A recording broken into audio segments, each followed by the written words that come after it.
Hi friends, இன்னைக்கு வந்து நம்ம வீட்டில் வந்து சிக்கன் பிரியாணி தாங்க பண்ண போகிறோம். 1 கிலோ சிக்கன் வாங்கியிருக்கேன், 30 கிலோ அரிசி. எப்படி பண்ணுறேன்னு பார்க்கலாம். தேவையான அளவுக்கு எண்ணெய் ஊற்றிக்கலாம்.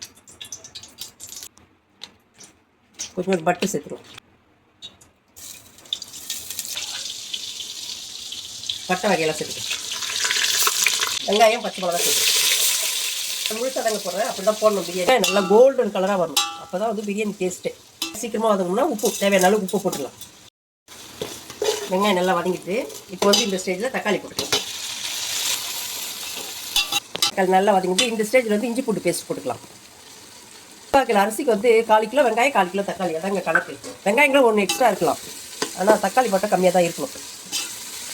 புதினா கொத்தமல்லி நல்லா தாராளமாகவே போட்டுக்கலாம். வெங்காய தக்காளிலாம் நல்லா வதங்கிட்டு இப்போ வந்து சிக்கனை போட்டுக்கலாம்.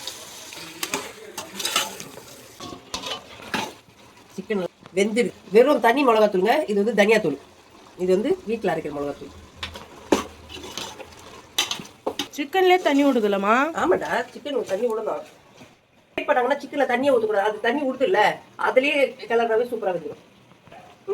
மசாலாலாம் போட்டோம். இப்போ வந்து தேவையான அளவு தயிர் ஊற்றிடும். வந்து பாதி எலுமிச்சம்பழம், பாதி பழம் போதும். தண்ணியை ஊற்றி ரைஸ் போட்டோம்னா கரெக்டாக வரும். சூப்பராக வந்துருக்கு. வந்து நம்ம ஒன்று ஃபுல்லாக அரிசி போட்டோம். இப்போ இதில் 2 தண்ணி ஊற்றிக்கலாம்.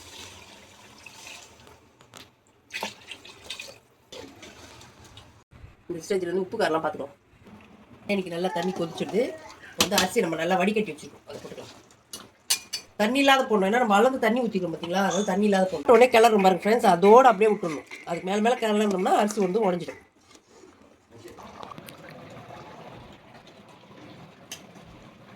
அவ்வளோதான் ஃப்ரெண்ட்ஸ், சூப்பராக ரெடி ஆகிடுது. இப்போ இந்த ஸ்டேஜில் என்ன பண்ணோம், நம்ம டம் போட்டுடணும். நெய்யை ஊற்றிக்கலாம் ஃப்ரெண்ட்ஸ். நெய்யை ஊற்றிட்டு அடுப்பு ஆஃப் பண்ணிடணும். ஒரு வெள்ளை துணி எடுத்து ஈரம் பண்ணிடணும். ஏன்னா அடுப்பில் செய்யணும்னு வச்சுக்கோங்களேன், நம்ம வந்து நெருப்பாய் போடுவோம். இப்போ நம்ம அடுப்பில் செய்யலை, அதனால அப்படி வெறும் தட்டு போட்டு மூடணும்னா தண்ணி விடும். அதுக்காக என்ன பண்ணால் துணியை ஈரம் பண்ணிவிட்டு அது மேலே இப்படி வச்சுட்டு இப்படி ஒரு கல்லை எடுத்து வச்சிட்டோம்னு வச்சுக்கோங்க. எடுத்து வச்சுட்டு இப்படி மூடிடணும்.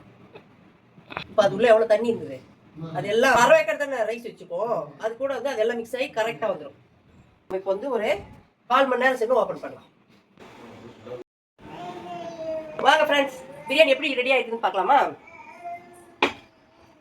இப்போ தான் ரெடி ஆகிடுது ஃப்ரெண்ட்ஸ். ஒரு சாதங்கிற உடையில பார்த்தீங்களா, குக்கரில் வச்சோம்னா 1க்கு 1.5 தண்ணி ஊற்றலாம். இது குண்டானில் வைக்கிறதுனால நம்ம 1க்கு 2 தான் வைக்கணும், ஏன்னா தண்ணி இழுக்கும் பார்த்தீங்களா, அதனால. ஒரு சாப்பாடு உடையிலுங்க கரெக்டாக வந்து.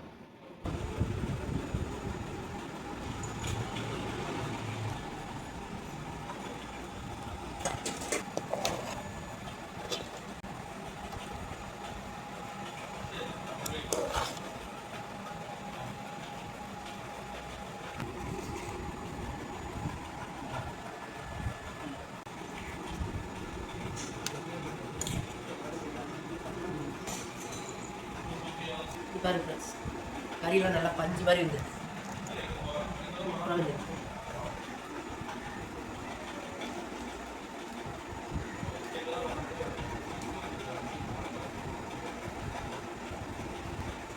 சூப்பராக ஃப்ரெண்ட்ஸ், எப்படி இருக்கு பிரியாணி?